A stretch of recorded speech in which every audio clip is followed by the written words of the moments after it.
Hello दोस्तों। तो आज हम सुनाएंगे आपको एक बहुत बढ़िया कहानी, अकबर बीरबल की कहानी। इस कहानी का टाइटल है ईश्वर अच्छा ही करता है। तो एक समय की बात है, बीरबल एक ईमानदार तथा धर्मप्रिय व्यक्ति था। वह प्रतिदिन ईश्वर की आराधना बिना नागा किए करता था। इससे उसे नैतिक व मानसिक बल प्राप्त होता था। वह अक्सर कहा करता था कि ईश्वर जो भी करता है मनुष्य के भले के लिए ही करता है। कभी कभी हमें लगता है कि ईश्वर हम पर कृपा दृष्टि नहीं रखता, लेकिन ऐसा नहीं। कभी कभी तो उसके वरदान को भी लोग शाप समझने की भूल कर बैठते हैं। वह हमको थोड़ी पीड़ा इसलिए देता है ताकि बड़ी पीड़ा से बच सकें।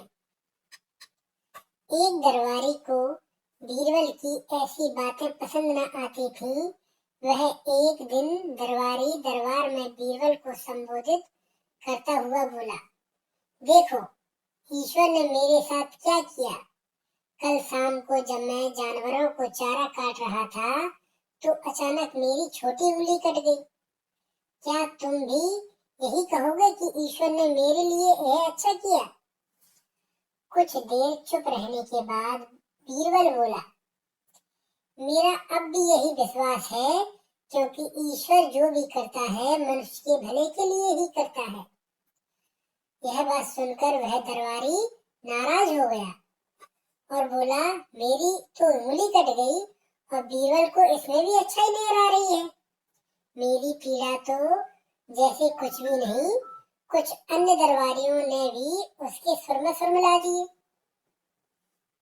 तभी बीच में हस्तक्षेप करते हुए बादशाह अकबर बोले, बीरबल, हम भी अल्लाह पर भरोसा रखते हैं, लेकिन यहाँ तुम्हारी बात से सहमत नहीं हूँ। इस दरबारी ने मामले में ऐसी कोई बात नहीं दिखाई देती जिसके लिए उसकी तारीफ की जाए।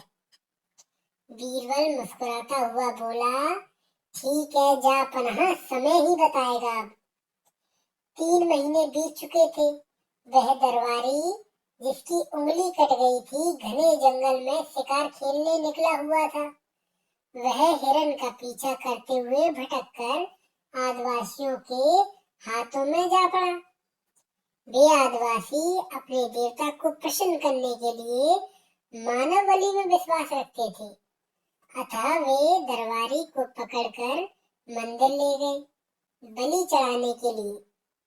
लेकिन जब पुजारी ने उसके शरीर का निरीक्षण किया तो हाथ की एक उंगली कम पाई गई। तभी पुजारी ने कहा, नहीं, इस आदमी की बलि नहीं दी जा सकती। मंदिर के पुजारी ने बोला, यदि 9 उंगलियों वाले इस आदमी की बलि चढ़ा देंगे तो हमारे देवता बजाय प्रसन्न होने के क्रोधित हो जाएंगे। अधूरी बलि उन्हें पसंद नहीं। हमें महामारियों, बाढ़ या सूखे का प्रकोप झेलना पड़ सकता है, इसलिए इसे छोड़ देना ही उचित होगा। और पुजारी की बात सुनकर उस दरबारी को मुक्त कर दिया गया। अगले दिन वह दरबारी दरबार में बीरबल के पास जाकर रोने लगा। तभी बादशाह भी दरबार में आ पहुंचे और उस दरबारी को बीरबल के सामने रोता देखकर हैरान रह गए। तुम्हें क्या हुआ है, रो क्यों रहे हो? अकबर ने सवाल किया। जवाब में उस दरबारी ने अपनी आप बीती विस्तार से कही सुनाई। वह बोला, अब मुझे विश्वास हो गया है, ईश्वर जो भी करता है मनुष्य के भले के लिए ही करता है। यदि मेरी उंगली न कटी होती तो निश्चित ही आदिवासी मेरी बलि चढ़ा देते। इसलिए मैं रो रहा हूँ, लेकिन ये आंसू खुशी के हैं। मैं खुश हूँ क्योंकि मैं जिंदा हूँ। बीरबल के ईश्वर पर विश्वास को संदेह में दृष्टि से देखना मेरी भूल थी। अकबर ने मंद मंद मुस्कुराते हुए दरबारियों की ओर देखा जो सिर झुकाए चुपचाप खड़े थे।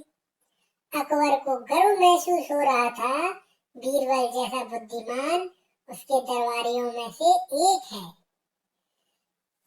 तो दोस्तों, आपको मेरी कहानी कैसी लगी? अगर अच्छी लगी हो तो मेरे चैनल को सब्सक्राइब करें, फॉलो करें। धन्यवाद।